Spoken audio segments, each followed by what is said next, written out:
नारद संचार आर्थिक समाचार के इस ताजा अंक में हमारे सभी दर्शकों का एक बार फिर से स्वागत है।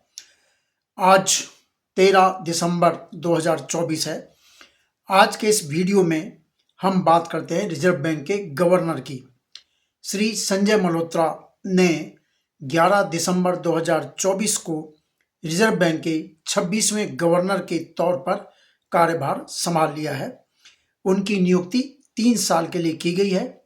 इससे पहले वह केंद्रीय वित्त मंत्रालय में राजस्व सचिव के पद पर थे और उससे भी पहले वित्त मंत्रालय में ही वित्तीय सेवाओं के सचिव के पद पर रह चुके हैं। श्री मल्होत्रा IIT कानपुर से कंप्यूटर साइंस में स्नातक है। साथ ही उन्होंने प्रिंसटन यूनिवर्सिटी USA से पब्लिक पॉलिसी में मास्टर डिग्री हासिल की है। वह राज्य और केंद्र सरकारों में कई जिम्मेदारियां संभाल चुके हैं। श्री मल्होत्रा जी को जो उन्हें रिजर्व बैंक के गवर्नर की नई जिम्मेदारी सौंपी गई है उसके लिए बहुत बहुत बधाई हम देते हैं।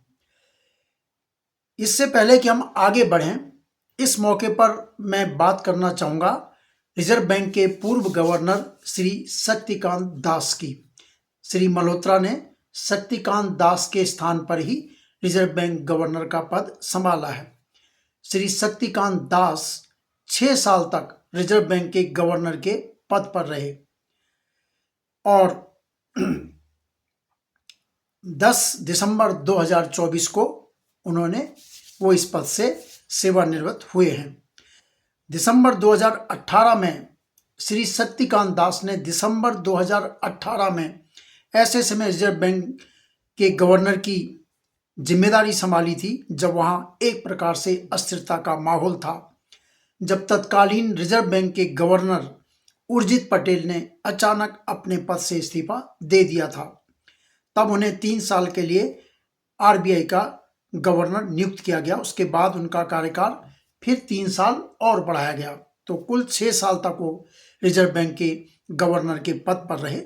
श्री शक्तिकांत दास ने न केवल रिजर्व बैंक को मजबूत बनाया बल्कि 6 साल इस संस्थान के शीर्ष पद पर रहकर अपने आलोचकों को भी एक प्रकार से करारा जवाब दिया। शक्तिकांत दास इतिहास में स्नातकोत्तर हैं। जब उन्हें नरेंद्र मोदी सरकार ने 2018 में रिजर्व बैंक के गवर्नर की जिम्मेदारी सौंपी, तब कई लोगों ने, कई राजनीतिक दलों के नेताओं ने मोदी सरकार के इस निर्णय का उपहास उड़ाया था। कहा गया कि इतिहास की पढ़ाई करने वाला व्यक्ति रिजर्व बैंक जैसे वित्तीय और आर्थिक क्षेत्र की महत्वपूर्ण संस्था का संचालन कैसे कर पाएगा। लेकिन शक्तिकांत दास ने अपनी कार्यकुशलता और कुशाग्र बुद्धि के बल पर आलोचकों के मुंह पर ताला लगा दिया। आज जब रिजर्व बैंक गवर्नर के पद से 10 दिसंबर 2024 को जब वो रिजर्व बैंक गवर्नर के पद से मुक्त हुए हैं तो उनके आलोचक भी उनकी प्रशंसा कर रहे हैं। केवल इतना ही नहीं, नरेंद्र मोदी सरकार के कई बड़े फैसलों के सूत्रधार भी शक्तिकांत दास ही रहे हैं। वर्ष 2016 में जब मोदी सरकार ने 500 और 1000 रुपये का नोट प्रचलन से वापस लेकर नोटबंदी का फैसला, नोटबंदी जैसा बड़ा निर्णय लिया था, तब भी वित्त मंत्रालय में राजस्व सचिव और आर्थिक मामलों के सचिव के तौर पर उस समय उस निर्णय की योजना और उसका क्रियान्वयन, इनके पीछे शक्तिकांत दास ही रहे। जुलाई 2017 में 1 जुलाई 2017 से देश में माल एवं सेवा कर यानी GST की शुरुआत हुई। उसमें भी शक्तिकांत दास की बड़ी भूमिका रही। उसके बाद 2020-21, 2021-22 ये कोरोना महामारी के साल थे, जब पूरी दुनिया में जो है स्थिति बड़ी भयावह बनी हुई थी। और कोरोना महामारी के इस चुनौतीपूर्ण दौर में भी रिजर्व बैंक गवर्नर के तौर पर शक्तिकांत दास ने बखूबी अपना काम किया। केंद्र के साथ साथ राज्यों की वित्तीय स्थिति को संभालने में उन्होंने बड़ी भूमिका निभाई। शक्तिकांत दास 1980 बैच के भारतीय प्रशासनिक सेवा के तमिलनाडु कैडर के अधिकारी हैं।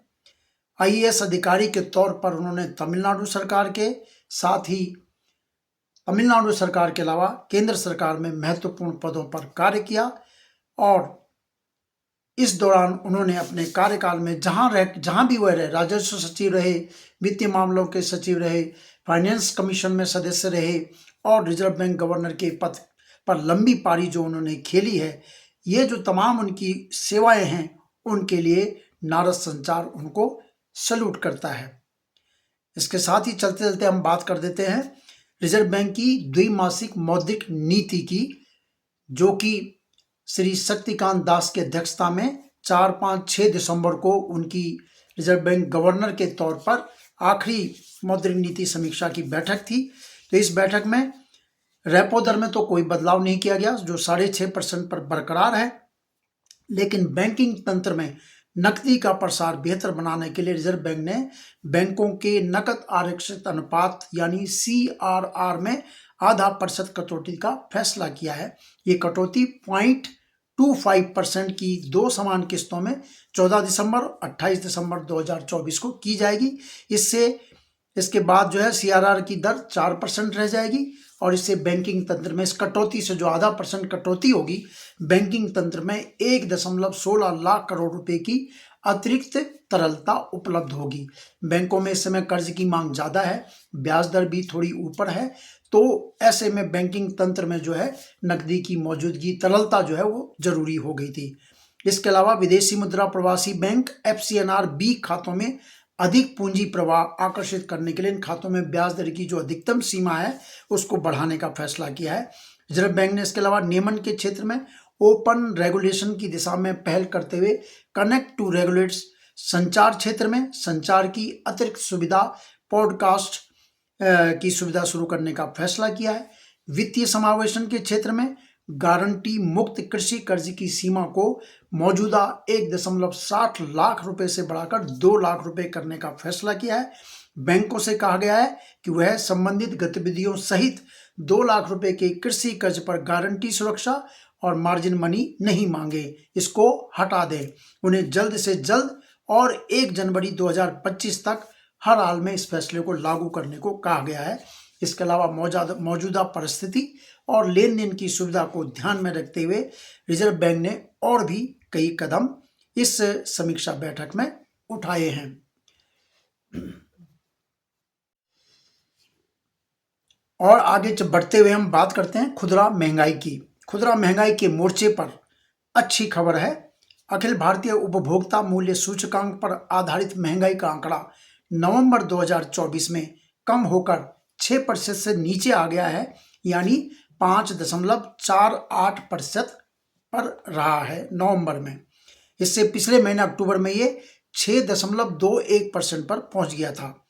हालांकि नवंबर में अगर हम उपभोक्ता खाद्य मूल्य, ये तो खुदरा महंगाई का ओवरऑल आंकड़ा मैंने बताया 5.48 पर आ गया है, लेकिन उपभोक्ता मूल्य पर आधारित खाद्य महंगाई की अगर बात करें, खाद्य मूल्य सूचकांक पर आधारित महंगाई की बात करें तो ये अभी भी 9.04% की ऊंचाई पर बनी हुई है। खाद्य महंगाई सिर्फ खाद्य ग्रुप की, ओवरऑल तो 5.48% है।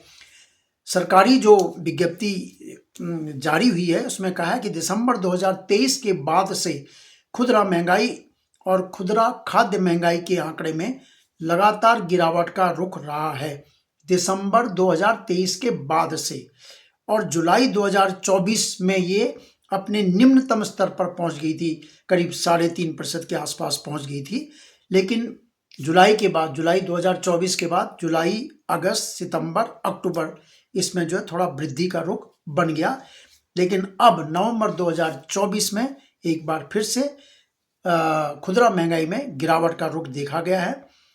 नवंबर माह में सब्जियों के, दाल और दलहन उसके उत्पाद, चीनी और कन्फेक्शनरी, फल, अंडा, दूध और उसके उत्पाद, मसाले, परिवहन एवं दूरसंचार और व्यक्तिगत देखभाल तथा अन्य उप समूह, अलग अलग जो समूह होते हैं फिर उनके अंदर भी अलग अलग ग्रुप होते हैं, तो उनमें उल्लेखनीय गिरावट दर्ज की गई है।